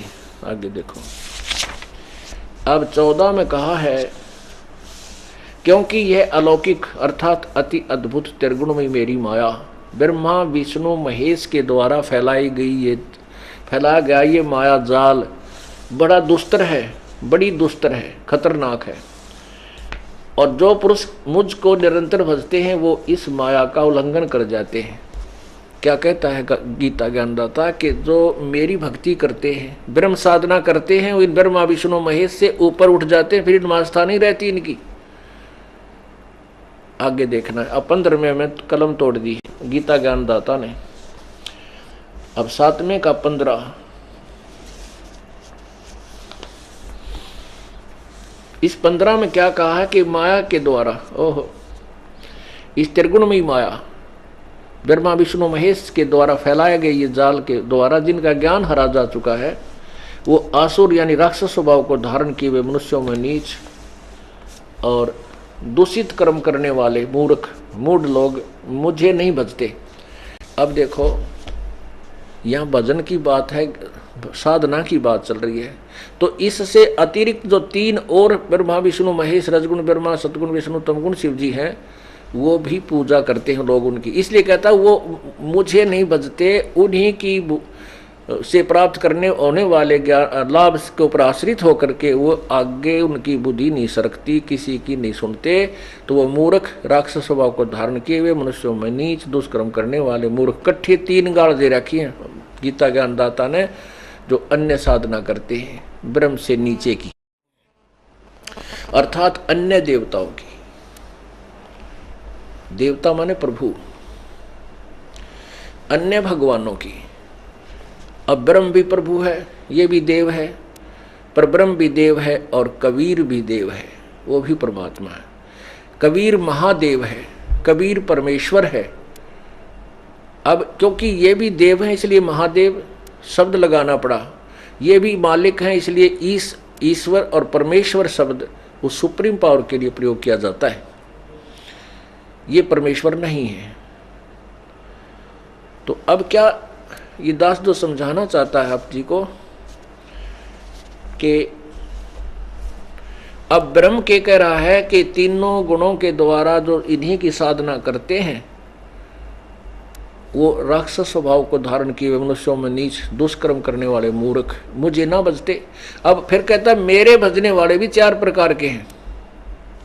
जो ब्रह्म साधना करते हैं वो 4 प्रकार के, जो अन्य देवताओं की पूजा ना करके केवल वेदों अनुसार ब्रह्म तक की साधना पर आश्रित हैं, उनके विषय में बताया है कि वो 4 प्रकार के हैं। एक आरत, अर्थार्थी और जिज्ञासु और ज्ञानी। गीता जी अध्याय नंबर 7 के मंत्र 16 से और 16-17 में।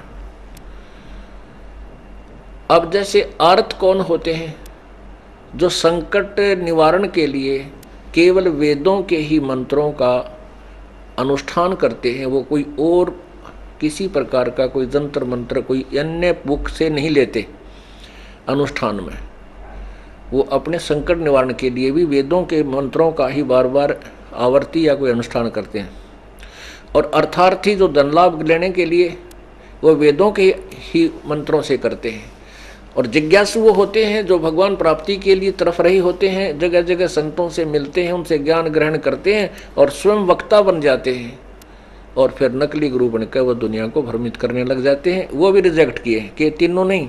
चौथे जो ज्ञानी हैं, ज्ञानी वो आत्मा है, पुण्यात्मा है, वो उन्होंने वेदों को पढ़ा, उनको ज्ञान हुआ कि मनुष्य जीवन बार बार नहीं मिलता और मनुष्य जीवन प्राप्त करके यदि हम सत साधना नहीं करेंगे, शास्त्र अनुकूल साधना नहीं करते हैं तो कोई लाभ नहीं। अन्य देवताओं की पूजा नहीं करनी चाहिए। ज्ञानी को इतना ज्ञान हो जाता है, लेकिन वो वेदों में लिखा कि एक पूर्ण परमात्मा की साधना अनन्य मन से करने से पूर्ण मोक्ष प्राप्त होता है, जन्म मृत्यु सदा के लिए समाप्त हो जाती है।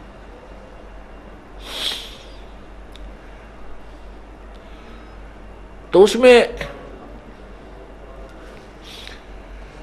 उनको ये ज्ञान हो जाता है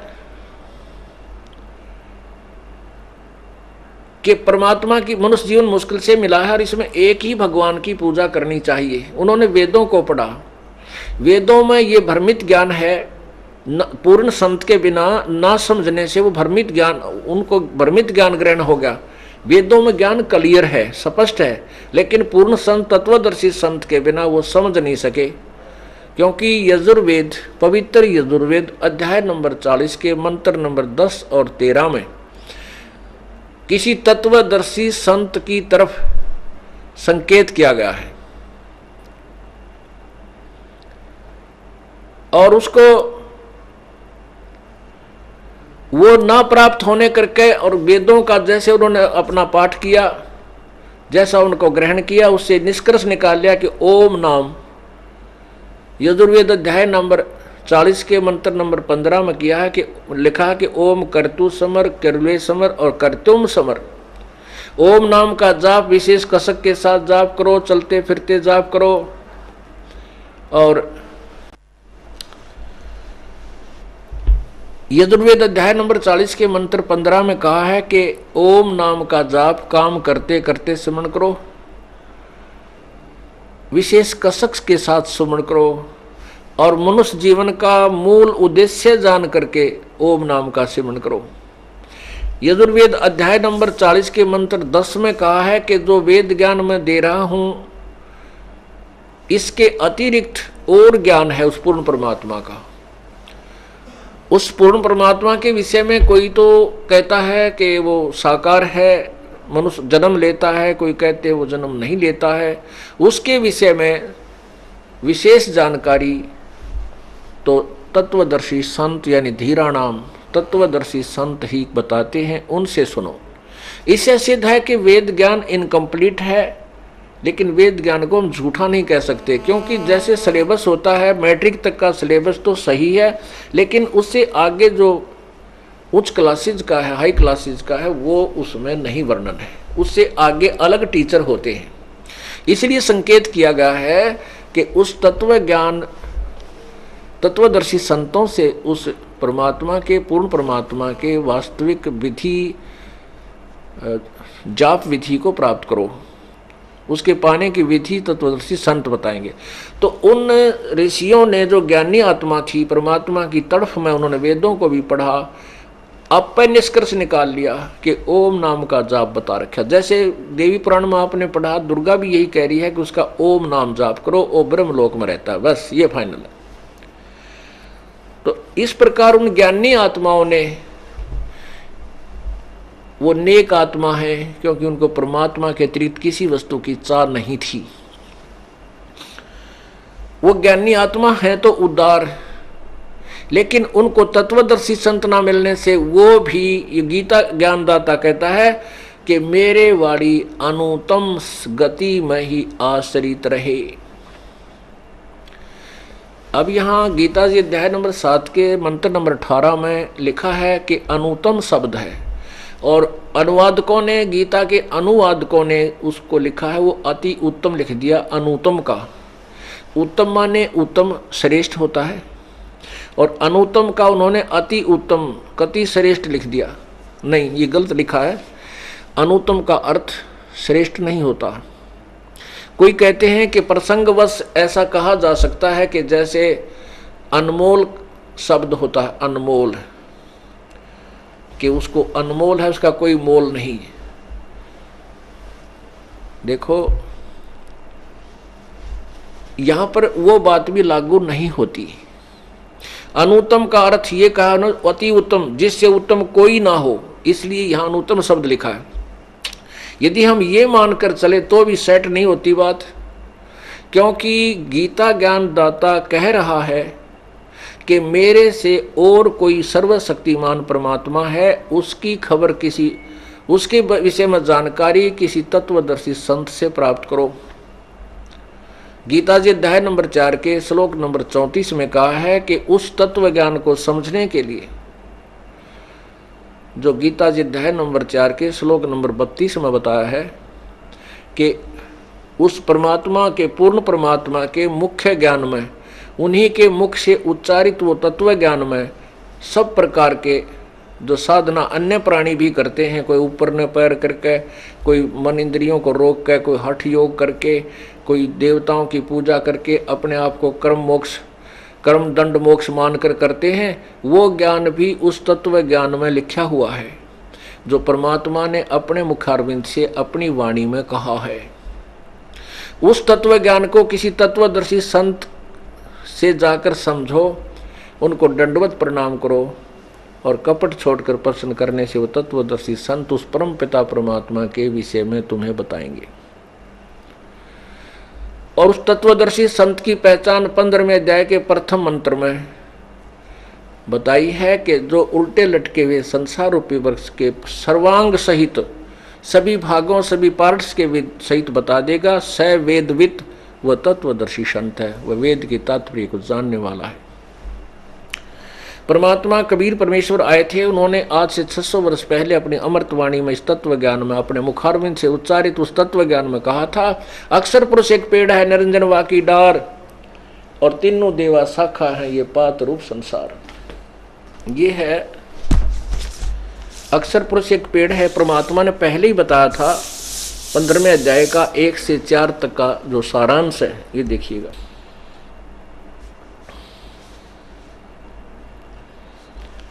ये पूरा एक पेड़ है। हम इसको ऐसे समझें कि ये देखिएगा, ये बाहर जो दिखाई देता है ये वृक्ष है। तो परमात्मा कहते हैं अक्षर पुरुष, ये अक्षर पुरुष है यानी परब्रह्म, और ये क्षर पुरुष है, निरंजन ज्योति निरंजन, और ये तीनों देवा शाखा हैं, ये रजगुण ब्रह्मा, सतगुण विष्णु, तमगुण शिव जी। अक्षर पुरुष एक पेड़ है और निरंजन वाकी डार, हाँ ये देखियो, ये इतना है। अक्षर पुरुष एक पेड़ है और निरंजन वाकी डार, ये ज्योति निरंजन, और तीनों देवा शाखा हैं, ये पात रूप संसार। ये परमात्मा कबीर जी ने पहले ही बताया था। ये अक्षर, अब जड़ कहां से चलती है? पूर्ण परमात्मा कौन है? ये जड़ रूपी भगवान, ये परम अक्षर ब्रह्म है, ये परमात्मा है। अब इस पूरे वृक्ष को, संसार रूपी वृक्ष को जड़ से यानी पूर्ण परमात्मा से ही शक्ति प्राप्त होती है, ऐसा समझें, ये यथार्थ है। अब जैसे गीता जी अध्याय नंबर 15 के श्लोक 16 और 17 में 3 भगवान बताए हैं, एक क्षर पुरुष, अक्षर पुरुष और तीसरा, इन दोनों से भी उत्तम जो गीता जी अध्याय नंबर 8 के श्लोक नंबर 3 में कहा है। गीता जी अध्याय नंबर 8 के मंत्र 1 का उत्तर 3 में दिया है कि वो परम अक्षर ब्रह्म है। जिस तत्ब्रह्म के बारे में तूने पूछा है वो परम अक्षर ब्रह्म है, वो क्षर पुरुष, क्षर ब्रह्म, अक्षर ब्रह्म और उससे भी आगे जो परम अक्षर ब्रह्म है वो परमात्मा है। 3 भगवान है।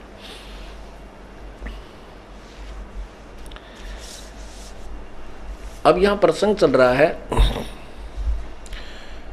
कि गीता ज्ञान दाता कहता है मेरी भक्ति भी अनुत्तम है, क्योंकि गीता जी अध्याय नंबर 4 के श्लोक 5 में कहा कि अर्जुन तेरे और मेरे बहुत जन्म हो चुके, तू नहीं जानता मैं जानता हूं। और गीता जी अध्याय नंबर 8 के श्लोक 16 में लिखा है कि ब्रह्मलोक तक ये सब लोग पुनर्वर्ती में है, सभी जन्म मृत्यु में आते हैं। और यहाँ का अंतिम भगवान ये ब्रह्मलोक में रहता है। और गीता जी हमारे बताती है कि तो नाशवान है, तो ये पूर्ण परमात्मा और पूर्ण मोक्षदायक नहीं है। इसलिए ये पूरी यानी ये अनुत्तम है, क्योंकि जहाँ जन्म और मृत्यु 84 लाख योनियां ये 92 अड्डी है, तो उत्तम कहाँ हुआ वो? ठीक है, स्वर्ग समय से ज्यादा भी हो जाए अन्य देवताओं की पूजा तुलना में, लेकिन है तो फिर भी जन्म और मृत्यु, फिर 84 लाख योनियों में जाना ही पड़ता है। इसलिए कहा कि गीता जी अध्याय नंबर 18 के श्लोक नंबर 62 में कहा कि अर्जुन तू सर्वभाव से उस परमेश्वर की शरण में जा। ये देखिए पवित्र गीता जी अध्याय नंबर 18 के और मंत्र नंबर 62 में।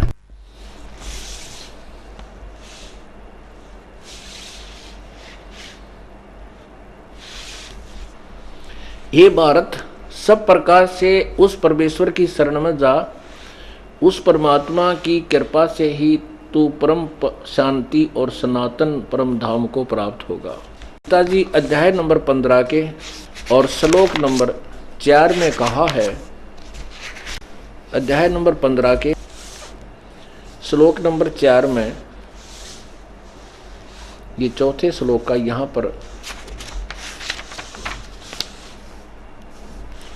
ये चौथे का यहाँ अनुवाद है। इसमें क्या कहा कि उसके पश्चात क्या कहता है ये काल गीता ज्ञानदाता? गीता जी अध्याय नंबर 15 के मंत्र 1 में तत्वदर्शी संत की पहचान बता दी। फिर बताया है कि वो उस तत्व ज्ञान के द्वारा इस अज्ञान रूपी गुत्थी को सुलझा कर, यानी उस तत्व ज्ञान रूपी शस्त्र से इसको काट कर अज्ञान के वन को, उसके बाद यानी तत्व ज्ञान को समझकर उसके पश्चात उस परमात्मा के उस परम पद की खोज करनी चाहिए, जहां जाने के बाद फिर कभी मृत्यु नहीं होती, कभी लौटकर संसार में नहीं आते। और जिस परमेश्वर ने सारे ब्रह्मांडों का विस्तार किया है, जिसने सब ब्रह्मांडों की रचना की है। और गीता ज्ञानदाता कहता मैं भी उसी की शरण हूं। तो गीता ज्ञानदाता का जो 7वें अध्याय का 18वां श्लोक में यह कहना कि अनुत्तम का अर्थ अति उत्तम करना, कि सबसे उत्तम मेरी साधना है, तो ये बिल्कुल गलत है। यदि ये सर्वश्रेष्ठ है तो ये और भगवान के विषय में किस लिए कहा गीता में? गीता ज्ञानदाता अनुवाद करता इस चीज से परिचित नहीं थे, इसलिए उन्होंने सोचा कि भगवान अपने से उत्तम किसको कह सकता है, अपने आप को अनुत्तम कैसे कह सकता है? इसी का नाम देवता होते हैं, झूठ नहीं बोलते। ये जो अपने सतर्क, जैसे कोई डीसी ने पूछा कि क्या तू प्रधानमंत्री है, वो उन्होंने कहा नहीं मैं डिप्टी कमिश्नर हूँ, प्रधानमंत्री वो और सुप्रीम पावर है, ये गलत नहीं कह सकते। तो इसी प्रकार अब देखिएगा ये अध्याय नंबर 15 का ये चौथा श्लोक है। उसके पश्चात उस परम पद रूप परमेश्वर को भली भांति खोजना चाहिए, जिसमें गए हुए पुरुष यानी साधक फिर लौटकर संसार में नहीं आते, और जिस परमेश्वर से इस पुरातन संसार वृक्ष की प्रवृत्ति विस्तार को प्राप्त हुई है, और उसी आदि पुरुष नारायण के मैं शरण हूं। इस प्रकार दृढ़ निश्चय करके उस परमेश्वर का मन और निधि से निधि ध्यान करना चाहिए। अब स्पष्ट हुआ कि गीता ज्ञान दाता गीता ज्ञान दाता से और कोई शक्तिशाली प्रभु है और श्रेष्ठ प्रभु है। गीता जी अध्याय नंबर 15 के श्लोक नंबर 16 में दो भगवान बताए हैं, क्षर पुरुष यानी ये ब्रह्म और अक्षर पुरुष ये परब्रह्म। और कहते हैं इन दोनों के ये दोनों नाशवान हैं और इनके श्लोक में जितने प्राणी हैं स्थूल शरीरधारी ये भी नाशवान है। जीव आत्मा तो मरती नहीं, तो कुत्ते की बिना मरती, गधे की बिना मरती, वो अलग बात है। गीता जी अध्याय नंबर 15 के श्लोक फिर 17 में कहा कि उत्तम पुरुष है तो अन्य है। पुरुष माने प्रभु, उत्तम माने श्रेष्ठ। वो श्रेष्ठ भगवान तो ऊपर वर्णित दोनों भगवानों से कोई और है और वही परमात्मा कहलाता है। वही तीनों लोकों में प्रवेश करके सबका धारण पोषण करता है। वो अविनाशी प्रभु है। अब मूल जो जड़ है उससे ही खुराक चलती है, सबको आहार मिलता है। ब्रह्म परब्रह्म से ब्रह्म, ब्रह्म से ब्रह्मा विष्णु महेश में, और फिर इससे आगे हमें मिलता है। तो हमने मूल की पूजा करनी चाहिए, ना कि टहनियों की। अब हम कैसी पूजा करते हैं? हमने ब्रह्मा विष्णु महेश की साधना पर गाटा जोड़ रखे, और जबकि ये शास्त्र विरुद्ध है। अब देखो, ये शास्त्र विरुद्ध यानी शास्त्र विधि रहित है। अब हम कोई आम का पौधा लाएंगे, उसको कैसे बीजना चाहिए देखिएगा। वो उसके बीजने की प्रॉपर प्रोसीजर उसका ये है, ये देखिए। गमला या मिट्टी का गड्ढा बना करके हम ऐसे बीजेंगे, तो ये प्रॉपर वे है इसके बीजने का। और यदि हम इसको ऐसे बीज देते पौधे को नर्सरी से लाके, तो ये गलत तरीका है, ये शास्त्र विरुद्ध है, इससे कोई लाभ नहीं होगा।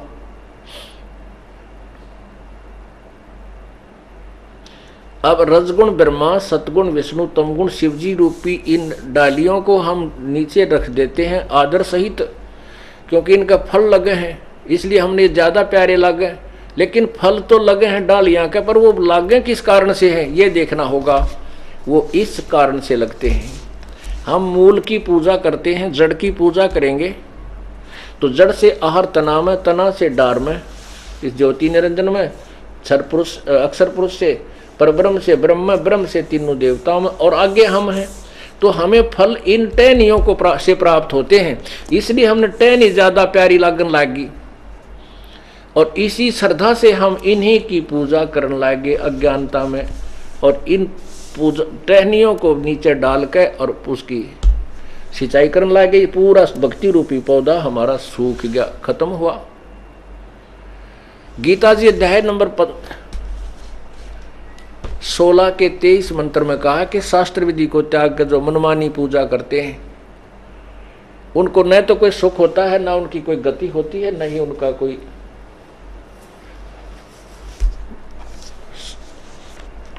कार्य से उनको सिद्धि होती है। अब देखिएगा अध्याय नंबर 16 का, और 16 के बाद फिर तुरंत 17 में बताया है कि शास्त्र विधि छोड़कर जो शास्त्र विरुद्ध साधना करने वाले कौन आदमी है, कैसी साधना करते हैं, वो भी अभी क्लियर होगा। अध्याय नंबर 16 का देखिएगा पवित्र गीता जी, और इसके श्लोक नंबर 23 में, जो शास्त्रीय विधि को त्याग कर अपनी इच्छा से मनमाना आचरण यानी पूजा करते हैं, वह करता हुआ न तो सिद्धि को प्राप्त होता है, न परम गति को, और न सुख को। अब अध्याय नंबर 17 में, सप्तदशों अध्याय 17वें अध्याय में अर्जुन ने पूछा कि हे कृष्ण, जो मनुष्य शास्त्र विधि को त्याग कर श्रद्धा से युक्त होकर देव आदि देवताओं की पूजा करते हैं, उनकी स्थिति कौन सी, सात्विक अथवा राजसी अथवा तामसी है? अब भगवान कहता है कि मनुष्यों की शास्त्रीय संस्कारों से रहित वह स्वभाव से उत्पन्न श्रद्धा, अपनी मनमर्जी से जो श्रद्धा उनकी है, वह सात्विक और राजसी और तामसी 3 प्रकार की होती है। कैसे होती है? वे सभी शास्त्र विरुद्ध साधक, वे सभी मनुष्यों की श्रद्धा उनके अंतःकरण रूप होती है। वह पुरुष वह भी ऐसा ही होता है जैसी श्रद्धा होती है। अब देखना अब 4 में क्या किया है कि जो शास्त्र विरुद्ध साधक हैं वो सात्विक पुरुष तो देवों की पूजा करते हैं और राजस पुरुष यक्ष यानी भैरव भूत बेतालना की और तामसु जो प्रेत आदि की पूजा करते हैं। आत्माओं, गीता जी अध्याय नंबर 17 के अंदर उन्हीं के बारे में पूछा गया। शास्त्र विधि त्याग का जो मनमानी पूजा करते हैं तो कहते हैं जो अच्छी आत्मा वो तो देवताओं की पूजा करते हैं और वो शास्त्र विरुद्ध है। अब देखो, अब हम देवताओं की पूजा करते हैं तो शास्त्र विरुद्ध है। ये देखिएगा, पौधा बीज दिया, ये शास्त्र विधि त्याग का मनमानी पूजन है। और ये देखना, हमने चाहिए कि हम ऐसे पूजें, ऐसे बीजें, तो इसमें किसी का अनादर नहीं, क्योंकि ये ब्रह्मा विष्णु महेश हैं, टैनी, और जड़ है पूर्ण परमात्मा। हम इसकी पूजा कराएंगे तो यहाँ से हमारा संस्कार बन करके इनमें से होता हुआ ब्रह्मा विष्णु महेश के पास आएगा और ब्रह्मा विष्णु महेश ही हमें फल देंगे। ये बिना किए का फल नहीं दे सकते, इनका नियम है। हम कर्म कैसे करेंगे? श्लोक नंबर 7 के अध्याय नंबर 7 के श्लोक नंबर 16। ए भारतवंशियों श्रेष्ठ अर्जुन, उत्तम कर्म करने वाले अर्थार्थी यानी ब्रह्मा विष्णु महेश से ऊपर जो पूजा शुरू करते हैं उनके बारे में बताते हैं। अर्थार्थी, आर्त, जिज्ञासु और ज्ञानी, ये 4 प्रकार के भक्तजन मुझे बजते हैं।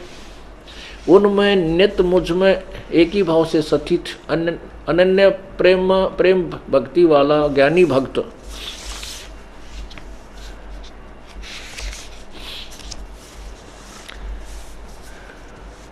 अति उत्तम है।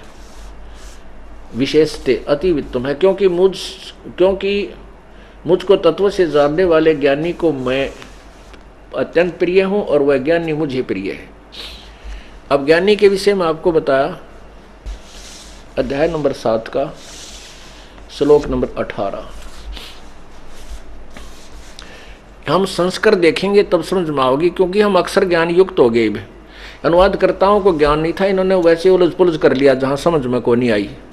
उद्दारा सर्वे एव एते ज्ञानी तु आत्मा एव मे मतम। गीता ज्ञानदाता कहता मेरे विचार में।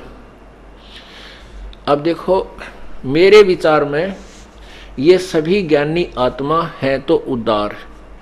आस्थित स ही युक्तात्मा माम एवं अनुतमाम गतिम। ये सभी युक्त आत्मा भगवान में के भजन में लगी हुई लीन आत्माएं ये मेरे वाली ही अनुतम गति में आस्थित हैं, आश्रित हैं। अनुतम माने अश्रेष्ठ। इन्होंने क्या किया? ये सभी उद्धार हैं, परंतु ज्ञानी तो साक्षात मेरा स्वरूप है। कोई बात हो या? अब देखो, इसका स्पष्ट है, उद्धारा सर्वे एव एते ज्ञानी तु आत्मा एव मे मतम। मेरे विचार में ये सभी ज्ञानी आत्मा हैं तो उदार हैं, क्योंकि भगवान के लिए तड़फ रही हैं, नेक हैं। लेकिन आस्थित से ही युक्त आत्मा माम एव अनुतमाम गतिम। ये सभी युक्त आत्मा माने भगवान में लगी हुई, ये लगन लगाई हुई पुण्यात्मा मेरे वाली अनुतम गति में ही आस्थित हैं, आश्रित हैं, टिकी हुई हैं। इसने पूर्ण परमात्मा का ज्ञान है नहीं। अब देखो 19 में मैं कमाल कर दिया। है बहुनाम जन्मानाम अंते ज्ञानवान माम प्रपत्ते। अब ज्ञानी आत्माओं के विषय बताया है। बहुनाम जन्मानाम अंते ज्ञानवान माम प्रपत्ते। और वासुदेव सर्वम इति सहमात्मा सुदुर्लभ है। क्या बताते हैं? कोट्यों मध्य कोई नहीं रह झूम करा, अरबों में कोई गर्क सुनो रही झूम करा। तत्व भेद कोई ना कह रहे झूम करा, ये पैसे ऊपर नाच सुनो रही झूम करा। गरीबदास साहिब जी से एक पंजाब से आई हुई पुण्यात्मा से वार्ता हुई, उन्होंने तत्व ज्ञान से परिचित कराया। तब उस प्यारी आत्मा ने कहा था, झुमकरा नाम था उसका, राम राय उर्फ झुमकरा, उसने कहा था प्रभु ये ज्ञान तो आज तक किसी ने नहीं बताया हमारे को। तब गरीबदास साहिब ने कहा था कि तत्व भेद कोई ना कह रहे झुमकरा, क्योंकि उन्हें बेरा को नहीं, केवल पैसे ऊपर नाच सुनो रहा झूमक रहा, सब पैसा इकट्ठा करने के लिए दुनिया को गुमराह कर रहे हैं ये संत जन। और इस तत्व ज्ञान के जानने वाला करोड़ संतों में नहीं मिलेगा, अरबों में कोई एक गर्क मिलेगा। गर्क माने उसके पास ज्ञान भी पूरा हो और जाप का प्राप्ति का मंत्र भी पूरा हो और उसके पास परमात्मा की दी हुई आज्ञा भी हो। ऐसा जो होगा वो अरबों में पाओगा तुझे। और वही गीता जी अध्याय नंबर 7 के श्लोक 19 में कहा है कि बहुनाम जन्मानाम अंते ज्ञानवान माम प्रपत्ते।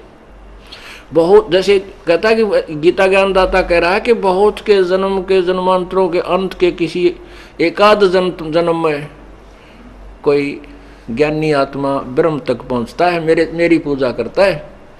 नहीं तो नीचे के ब्रह्मा विष्णु महेश रजगुण ब्रह्मा सतगुण विष्णु भैरव भूत बेताल इन में लगे रहते। बहुत जन्मों के किसी अंत के जन्म में मनुष्य वाला जो जन्म उनको मिला है, कभी ज्ञानवान तो ज्ञानी आत्मा मेरी पूजा करता है। और कहते वासुदेव सर्वमिति। वासुदेव का अर्थ है जिसका सभी के अंदर जिसकी सत्ता है पूरे ब्रह्मांडों में, और all controller known as Vasudev.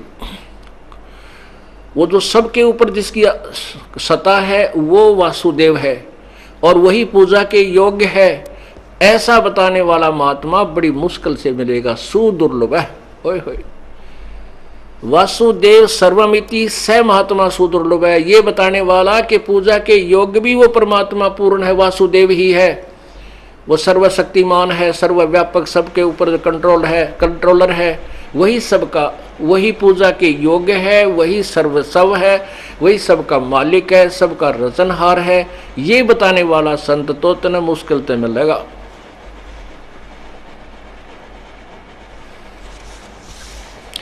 अब प्रसंग ये आएगा कि गीता ज्ञान दाता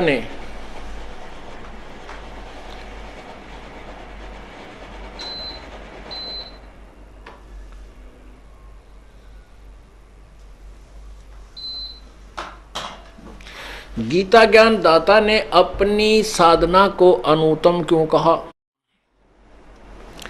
उसने इसलिए अनुत्तम कहा कि इसमें पूर्ण मोक्ष नहीं है। चाहे कितनी सख्त, कितनी कठिन और कितनी घोर साधना कर लीजिए ब्रह्म तक की, स्वर्ग के बाद फिर 84 लाख महास्वर्ग जिसको ब्रह्मलोक कहते हैं, उसमें एक अलग से ब्रह्मलोक बना है, अलग से उसमें एक महास्वर्ग बना है। उस महास्वर्ग में इस काल ने एक और जालसाजी कर रखी है, षड्यंत्र रचा हुआ है। उसी में एक नकली सतलोक, नकली अलखलोक, नकली अगमलोक और नकली अनामी लोक की स्थापना कर रखी है। उस सतलोक वाली सिस्टम की अपने ब्रह्मलोक में इसने झूठी रचना इस दुर्गा से करवा रखी है।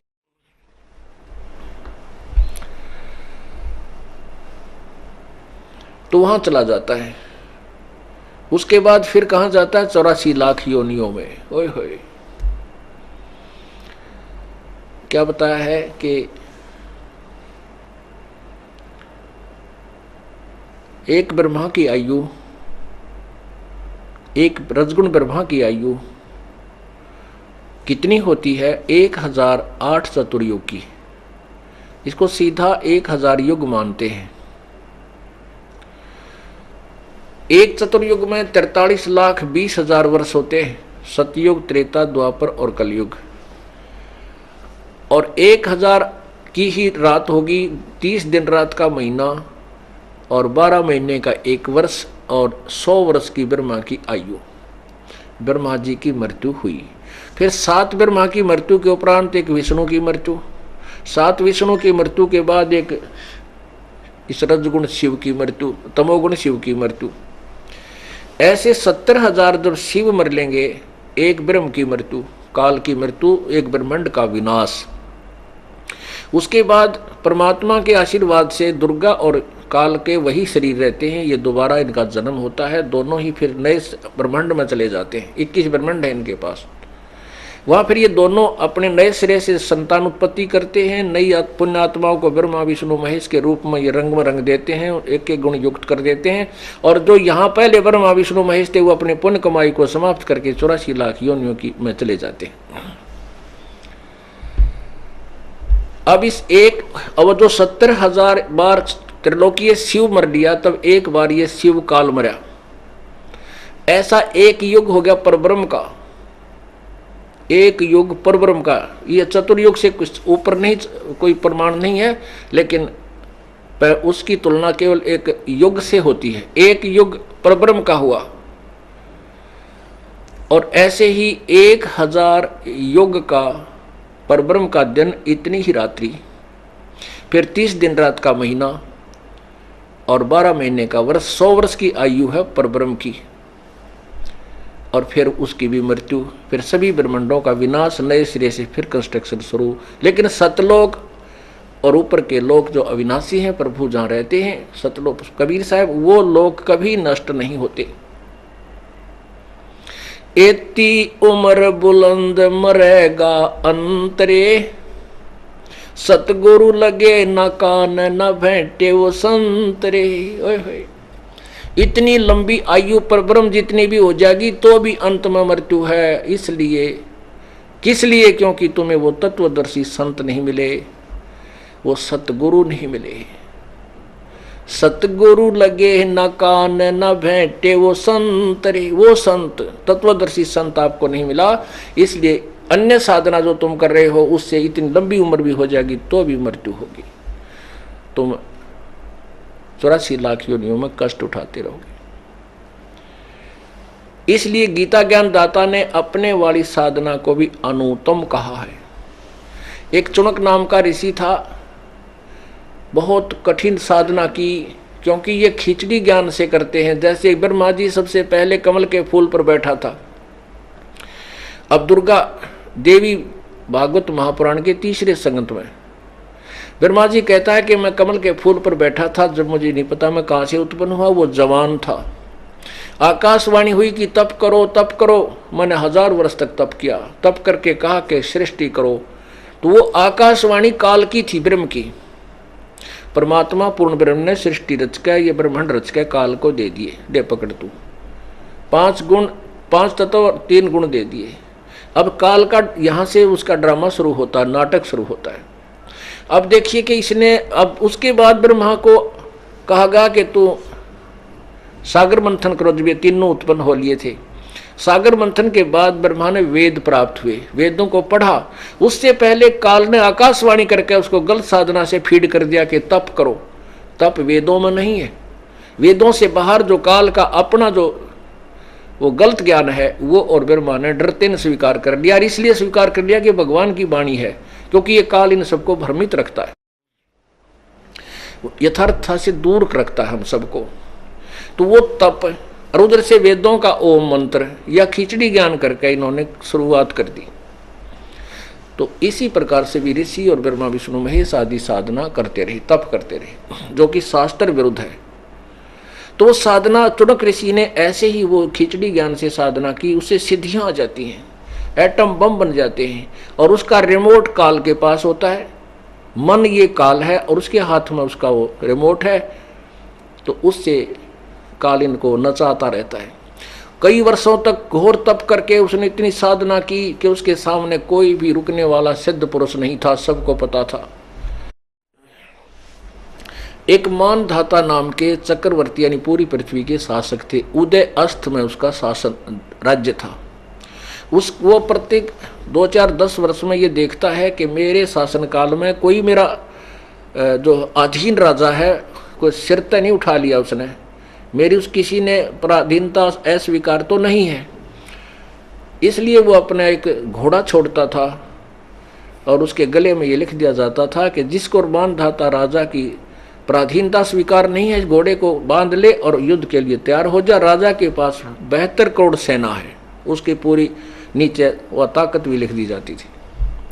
तो वो घोड़ा पूरी पृथ्वी पर घूमकर वापस आ गया। जब भी चनक ऋषि ने देखा, उसकी झोपड़ी के आगे से गया, वापस आया जब भी उसने देखा कि क्या बात है, इस घोड़े पर कोई आदमी को नहीं बैठा। चुनक ऋषि ने उन सैनिकों से पूछा, भी सैनिकों इस घोड़े पर सवार क्यों नहीं है, ये खाली चल रहा है। कहने लगे मानदाता चक्रवर्ती राजा का ये घोड़ा, इस पर कोई नहीं बैठ सकता और ये इसलिए खाली भेज रखा है, इसके गले में लिखा हुआ है, ये सारी व्यवस्था बताई कि जो इसको पकड़ लेगा तो उसको युद्ध करना पड़ेगा राजा के साथ। तो किसी पृथ्वी पर किसी ने नहीं पकड़ा। ऋषि ने पूछा कि क्या किसी ने, राजा ने इसकी युद्ध नहीं होता? सैनिक बोले, किसकी माँ ने दूध पिलाया है जो हमारे राजा से युद्ध करे? हमारे राजा के पास 72 अक्षौणी सेना है। अब देख काल के जाल, भगत आदमी भक्ति करे था, अपना पड़ा रहता कोठड़ी में, क्यों बकवाद भाई। अब वो काल टिकन ना देता, हंगा पाक गया। कहने लगा, अच्छा तुम्हारा राजा ऐसा हो गया, मैं इसका राजा का युद्ध उठता हूं और इस घोड़े को मैं बांधता हूं। वो सैनिक बोले, रे कंगाल, तेरे दाने तो खाने को नहीं, और तू युद्ध उठे चक्रवर्ती राजा का, तेरी क्यों सामत आई है, पड़ा रहे। तो और बोला, भाई मेरे भाग में यह लिख रखी है, मन ने यो युद्ध उठ लिया। कह दे तेरे राजा को जाके कह दो। अब सैनिकों ने वो घोड़ा बांध दिया, वहीं पर ले तेरी अभी आए आज्ञा लेके तन समारांगे। अब वो राजा मानदत्ता चक्रवर्ती के पास गए। राजा ने सोचा, अभी आज एक आदमी ने आंख उठाई है तेरी तरफ, कल न दूसरे की हिम्मत पड़ेगी। तो अपने जो 72 करोड़ सेना के 4 टुकड़े बना लिए, 18-18 करोड़ के, एक 18 करोड़ की टुकड़ी भेज दी। उधर से ऋषि ने अपनी सिद्धि तक शक्ति थे, वो सारी उम्र के डले डोए थे, वो भक्ति करी थी, उसकी 4 पुतली बना ली, 4 एटम बम सिद्धि थे, और एक पुतली छोड़ दी। उसके इतने रूप हो गए, 18 करोड़ सेना को कत्लेआम कर डाला। ऐसे 4 बार में राजा ने अपनी सेना भेजी, चारों बार में उस ऋषि ने उस 72 करोड़ सेना को काट डाला। अब पुण्यात्माओं, आपके पास लठ है, लठ से मानस मार दे तो भी दोषी, गोली से मार दे तो भी अपराधी, और उनके पास ये वचन शक्ति के हथियार थे, उन्होंने अपनी सिद्धि से वो मार डाले, तो वो चाणक्य ऋषि महादोषी। अब ठीक है, उसके जो ओम मंत्र के जाप से या जो हम बैठ कर जो तप किया उससे उसको स्वर्ग प्राप्ति होगी।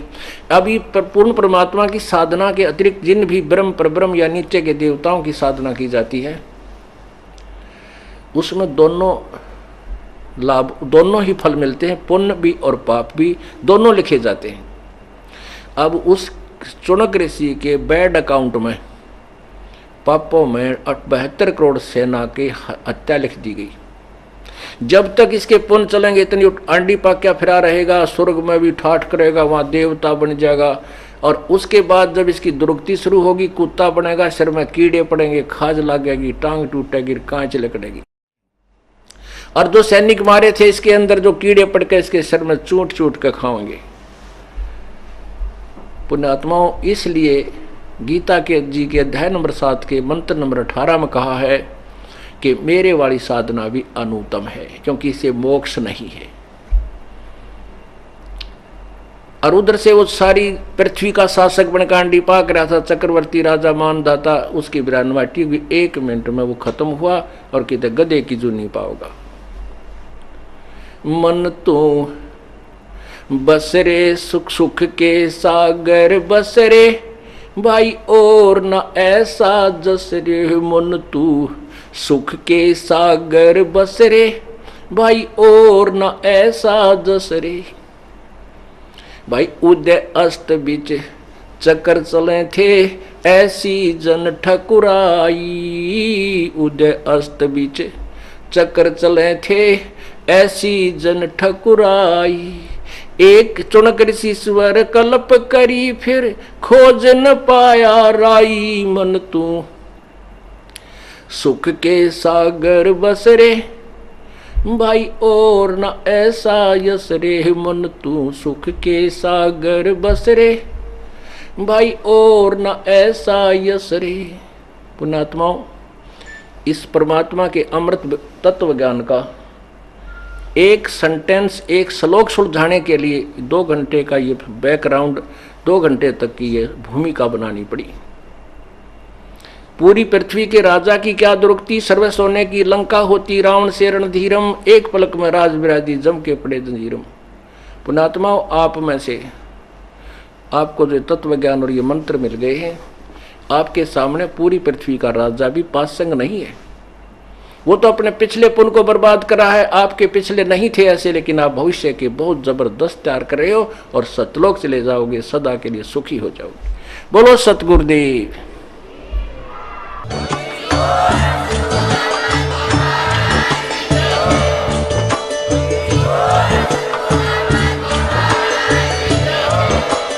आप सुन रहे थे जगत गुरु तत्वदर्शी संत रामपाल जी महाराज जी के मंगल प्रवचन। अधिक जानकारी के लिए विजिट कीजिए हमारी वेबसाइट www.jagatgururampalji.org। संत रामपाल जी महाराज जी के शुभ आशीर्वाद से पूरे विश्व भर में 500 से भी ज्यादा नाम दीक्षा केंद्र हैं, जिन पर संत रामपाल जी महाराज जी द्वारा ऑनलाइन निशुल्क नाम दीक्षा दी जा रही है। अपने नजदीकी नाम दीक्षा केंद्र का पता करने के लिए संपर्क करें 8222880541।